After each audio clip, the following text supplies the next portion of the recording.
രാജ്യാന്തര അവയവക്കടത്തിന്റെ മുഖ്യ സൂത്രധാരൻ പിടിയിലായതായി Aluva rural SP. Vaibhav Saxena.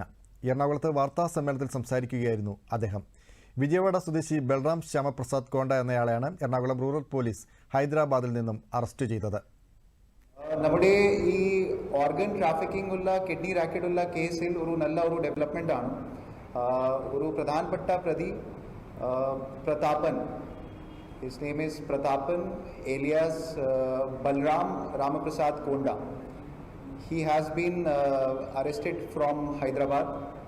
So വളരെ നല്ല രീതിയിൽ അവിടെ പോയിട്ട് ഈ പ്രധാനപ്പെട്ട ഇന്റർമീഡിയറി ബ്രോക്കർക്ക് അവിടെ നിന്ന് ഹൈദരാബാദിൽ നിന്ന് പിടിച്ചിട്ട് ഇവിടെ കേരളത്തിലേക്ക് കൊണ്ടുവന്നു. സോ ചോദ്യം ചെയ്യുമ്പോൾ നമുക്ക് മനസ്സിലായി ഈ നിരവധി ആൾക്കാർക്ക് ഈ റാക്കറ്റിൽ ഡോണർ പോലെ കൊണ്ടുവന്നു. പിന്നെ നമ്മുടെ ഈ ഹൈദരാബാദ്